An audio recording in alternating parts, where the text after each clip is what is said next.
Il y a une lettre pour toi. Une lettre? Qu'est-ce que c'est? XYZ. Cher Monsieur Mangas, est-ce que tu peux parler de City Hunter?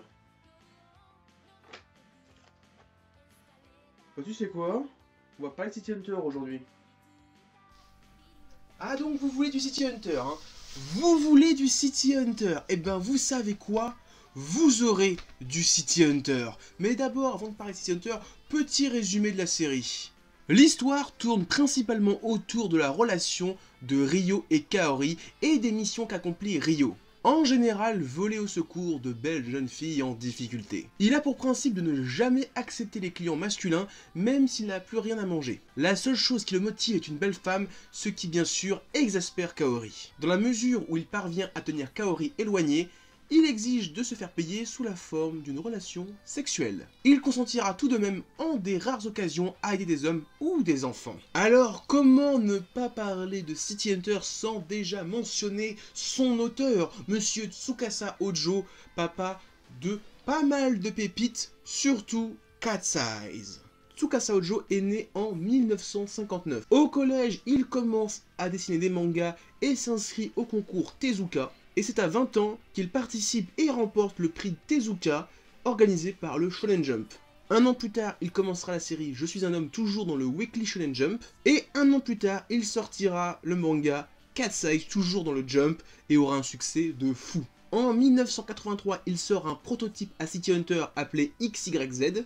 Et en 1985, il commence City Hunter. Alors ce qu'il faut savoir autour de Tsukasa Ojo, c'est qu'il a une très forte relation d'amitié avec Tetsuo Hara, le papa de Hokuto no Ken. Une amitié tellement forte qu'ils ont quasiment quitté le Jump en même temps car ils n'étaient plus en accord avec la maison d'édition. Et il a eu comme ancien élève quelqu'un de très peu connu du nom de Takehiko Inoue, le papa de Slam Dunk et de Vagabond. Et Slam Dunk, on en parlera un jour.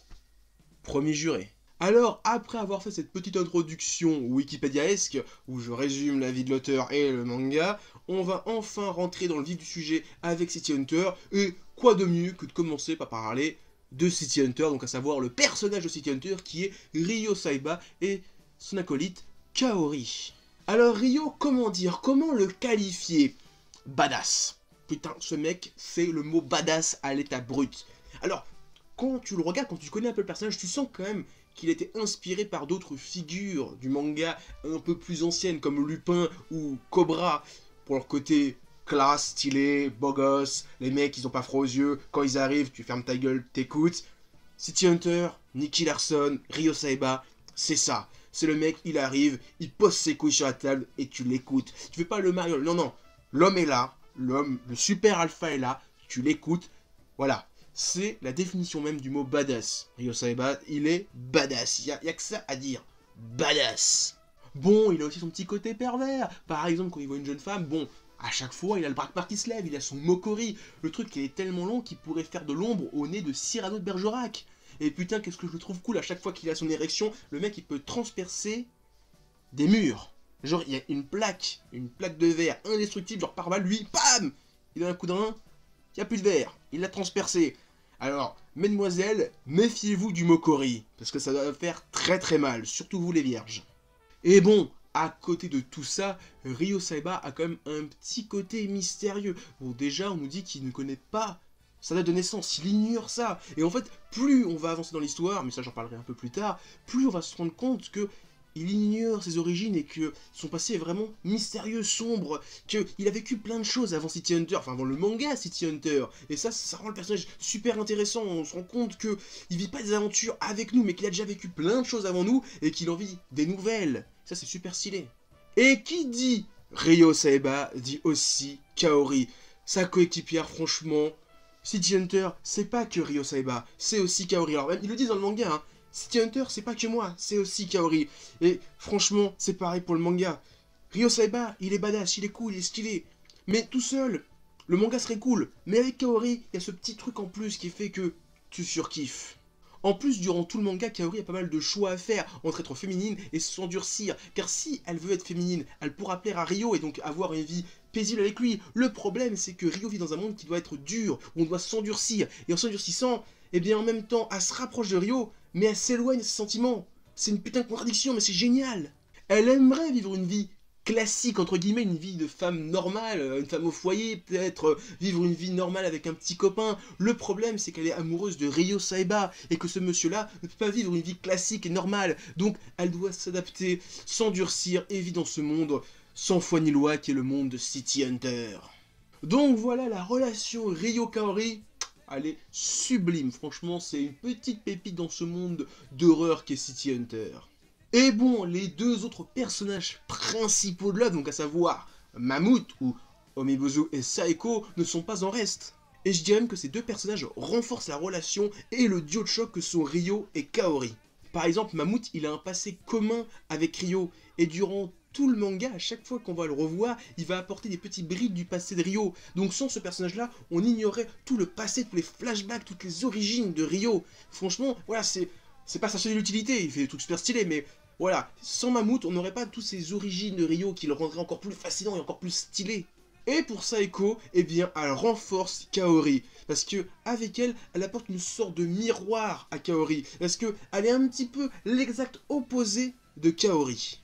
Saeko, c'est une femme forte et indépendante de la police, qui malgré sa force, malgré ses aptitudes, aimerait être plus comme Kaori. Alors que Kaori aimerait être plus comme Saeko. C'est génial!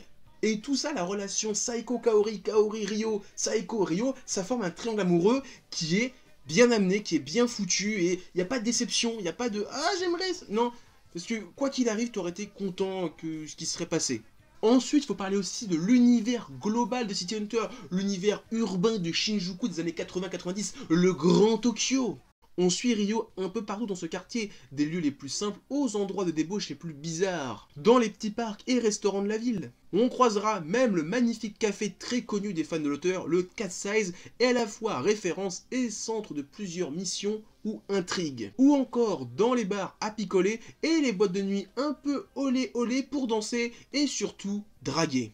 Avec Ryo, on est comme un guide qui nous montre une carte postale de Tokyo des années 70-80. Et d'après des fans revenus du Japon, cette carte postale n'est nullement imaginaire. L'univers de Tokyo est tellement bien retranscrit que quand on se rend sur place, et ben tout d'un coup ça prend une crédibilité et c'est presque comme si on se disait je vais au détour d'une rue, je pourrais voir les personnages. Ryo évolue dans le vrai Japon, il vit des aventures fictives, mais son univers, lui, est bien réel. Ça apporte un petit truc en plus à City Hunter, le fait que le personnage principal vive dans notre vrai monde, notre réalité, pas dans un univers fictif d'heroic fantasy. Non, c'est l'autre monde. Bon, c'est le Japon, mais c'est l'autre monde quand même. Pourtant, on aurait du mal à y croire à ce Japon des années 70. Pas de temps, pas de kimono, pas de geisha, pas de samouraï. Et à la place, on a des gratte-ciels, parfois même des châteaux occidentaux. Et si la série a pu facilement s'expatrier chez nous et se franciser, c'est aussi pour ça. Et maintenant, il faut parler du plus gros point fort de la série, à savoir les clients. Point fort qui peut être aussi un reproche, car les clients apportent des missions, qui apportent des arcs, qui sont souvent assez similaires dans les grandes lignes. Et dans 90% des cas, environ, on pourrait résumer les missions de City Hunter à: une cliente, oui, toujours une, demande de l'aide à City Hunter via le tableau de Shinjuku où elles écrivent XYZ. Ryo et Kaori se disputent pour tout et pour rien, mais surtout pour la cliente, dont Ryo est tombé fou amoureux. D'abord, pas toujours d'accord, ils acceptent la mission car un élément les y oblige ou les y force. Puis ensuite, après avoir résolu la mission, c'est la conclusion de l'arc. Alors oui, les arcs se ressemblent sur les grandes lignes, mais c'est ce qu'il y a autour de ces grandes lignes qui est intéressant. C'est l'enrobage de ces grandes lignes qui est diversifié et qui rend toutes ces histoires si cool. Et qu'est-ce que c'est ce petit enrobage en plus, ce petit truc en plus qui fait que les arcs sont assez différents les uns des autres, même si dans les grandes lignes ils sont identiques? Eh bien c'est la cliente. La cliente, elle vient avec ses origines, son passé, ses querelles de famille, ses histoires d'amour perdu, d'enfants disparus. Voilà, c'est toutes ces thématiques de famille qu'apporte le personnage, la cliente ou les clients, qui rend les arcs si différents. Et la famille est un thème très cher à l'auteur. Dans Cat Size, dans Angel Hearts, les liens familiaux sont super présents, c'est quasiment le thème principal de ses œuvres, la famille. Après, le monde de City Hunter n'est pas non plus tout rose, tout mignon, tout féerique, où tout le monde finira bien et heureux. Il y a quand même des histoires de drogue, hein, surtout au début du manga, et City Hunter évolue quand même dans un monde de mafieux, où la mafia est omniprésente, où les yakuza sont omniprésents. Donc souvent, il y a des guns, il y a des morts, ça reste quand même un univers tragique. Et bien que les arcs et les missions de City Hunter soient assez similaires, mais en même temps différentes grâce aux clientes, l'auteur rajoute de temps en temps une petite touche de sel.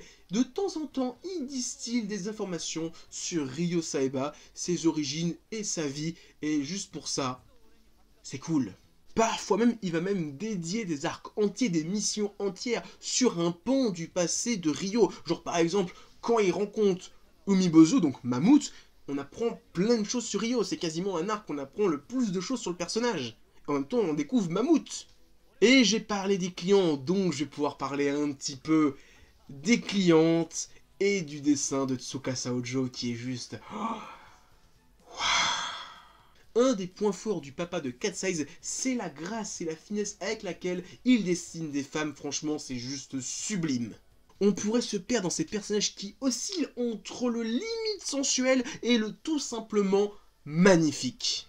Pas besoin de tétons à l'air ou de filles sans culotte, c'est tout simplement beau de base. Et le trait de Ojo est tout simplement gracieux, c'est dans la sensualité, c'est dans le non montré que franchement la femme est encore plus belle. Putain, qu'est-ce que je dis, c'est beau. Et un grand merci à Panini et son édition de luxe qui, en plus de nous offrir un grand format et des pages couleurs, on a surtout de temps en temps des illustrations en début de tome avec des planches de l'auteur juste sublimes. Alors en plus, comme c'est des femmes, c'est... voilà, c'est beau, c'est magnifique, c'est du Tsukasa Ojo.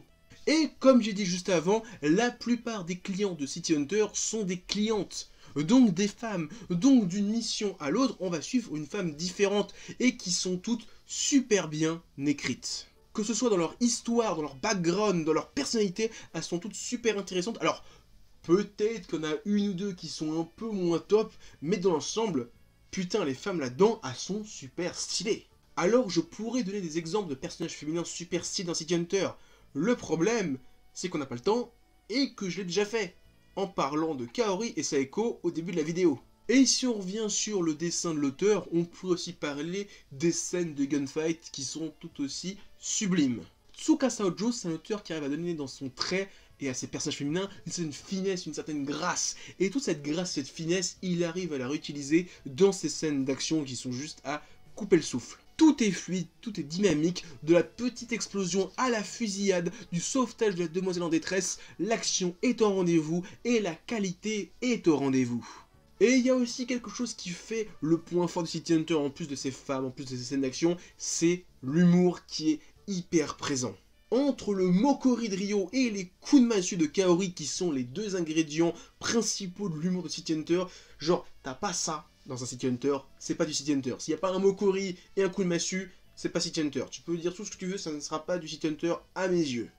Souvent, les fans de City Hunter ou de Hokuto no Ken pointent la VF en disant c'était immonde, c'était à chier. Mais je trouve que pour City Hunter, c'est un peu moins le cas. D'accord, les personnages dans la VF ont des voix débiles et sont complètement idiots. Mais souvent dans le manga, ils n'étaient pas très finaux non plus. Souvent, c'est des personnages un petit peu débiles. Personnages débiles qui sont là pour se tourner en ridicule, genre des yakuza qui se comportent comme des clowns qui sont ni dangereux ni menaçants. Pareil pour la mise en scène des fights, souvent très burlesque, genre ils arrêtent un tank avec une gun. Genre c'est n'importe quoi, le mec il tire un magnum, c'est bon, il arrête un tank, c'est n'importe quoi. C'est complètement what the fuck. Ça reste stylé, mais c'est complètement what the fuck. Eh bien, si t'avais un méchant sérieux avec ça, ça serait complètement dérisoire. Genre t'as un méchant super sérieux, pon, oh j'ai arrêté ton tank. Ça serait n'importe quoi.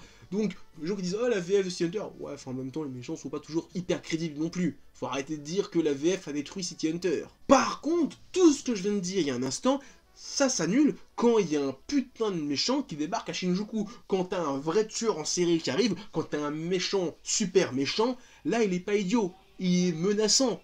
Et quand Ryo il entend que ce mec arrive, il fait pas le singe. Il est sérieux, il se dit, ok, les emmerdes sont là, ça va chier, là je vais tirer du magnum, je vais pas tuer un tank, là je vais affronter un bonhomme. Et en plus, ces antagonistes, en plus d'être hyper charismatiques et assez puissants, des fois ils arrivent à faire faiblir le puissant Ryo Saeba. Alors le petit côté trop lolololo, d'accord c'est sympa, mais quand il y a un vrai méchant, c'est plus là. En conclusion, on a un manga complet avec des émotions qui sont apportées avec les clients, un univers sombre, un personnage badass, de la bagarre avec un magnum, de l'humour, et surtout une super histoire d'amour entre Ryo et Kaori. Honnêtement, Qu'est-ce que je pourrais dire de plus sur City Hunter? C'est complet comme série, il y a tout. C'est un best-of. C'est stylé, je kiffe. Vous devez kiffer aussi. Lisez City Hunter. Donc voilà, c'est tout ce que j'avais à dire sur City Hunter. Moi maintenant, je vais me tirer, mais avant ça, mettez plein de pouces bleus, laissez des commentaires, partagez la vidéo sur les réseaux sociaux. Il y a mon Facebook, mon Twitter, mon Discord dans la description. Moi je vous dis à plus, continuez à lire des mangas et à regarder des animas. Allez, ciao tout le monde.